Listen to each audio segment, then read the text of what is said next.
Hey, thanks for joining me today on Outside with Jeff. I just want to share with you a variety of winter squash that I grew last summer, and I was able to store it through the fall, winter, and now to the spring. So we're getting ready to approach the time where you'd want to consider planting your winter squash. Last year I planted mine the second week of June, and right now it's the middle of May. So this would give you enough time to find your seed and go ahead and get your bed prepped and start thinking about planting. The first variety I want to go over was a high Kabocha squash. Now I would say any of the Kabocha squashes would store well. A high was just the variety that I grew. And I just want to say that this was a very sweet winter squash. We prepared winter squash soup with it. We roasted it in a pan with some other vegetables and some sausage, and it was excellent. And this squash was picked the first week of September, and we were able to get 17 squashes from 6 plants. They averaged between 3 and 7 pounds, and I did not lose any of these during storage. And we stored them in our basement, which is kept about, during the winter it gets down to about 55 degrees. I'm not sure on the humidity, but I do have a dehumidifier down there we run, but I'm not sure what percentage it runs at. But yeah, so if you're looking for a good storage winter squash, I would definitely look into growing the Kabochas. Now the second squash that we grew was a butternut. Now during my research, it looked like we were going to get about 2 to 3 months storage out of these, but as you can tell, this one is just perfect. There's no signs of rot on the stem or the blossom end. And this was a South Anna butternut squash. It was very prolific. Both of these seeds were purchased from Haas Tools.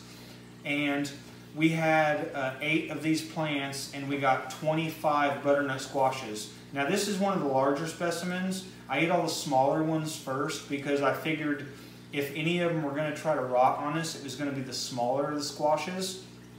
But yeah, I still have 7 downstairs in the basement right now, and they're all in really good shape. So let me go over what I feel the keys to getting these squashes to store was. The first key is making sure that they're fully ripened on the vine. And one of the best ways you'll notice is you get a color change.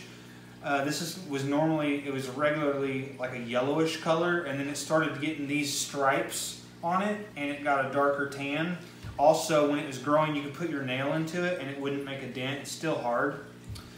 And when you cut it, you want to be sure that you leave a little bit of stem. If you cut it too close to the stem or you pull the stem off, that'll give you an entry point for moisture and rot.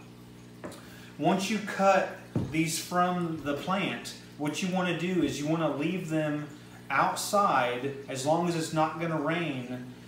I just cut them from the plant and left them right there by the plant for about 2 days.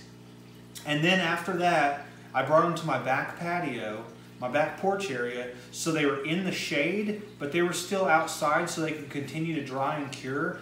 And I left them outside like that for about 5 days.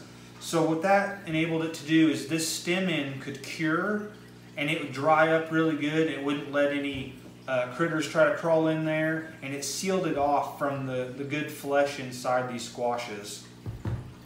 And then after that, when I brought them inside for storage, I put them on a wire rack that had plenty of ventilation around it. And for the first 2 weeks, I had a fan that I had blowing towards that rack just to promote really good airflow so they could continue to cure. After that, I unplugged the fan, and every couple of weeks I'd go down and get 1 or 2 of them, and we would bake them and we would turn them into an autumn squash soup. So yeah, if you're looking for a great storing winter squash to grow this summer, I would highly recommend South Anna butternut squash or any type of Kabocha squash. You'll be pleasantly pleased with the flavor of both these squashes, the production, and the storage of them.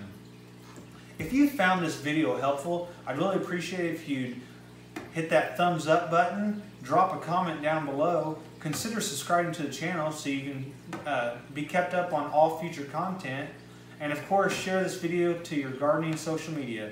Thank you, have a great day.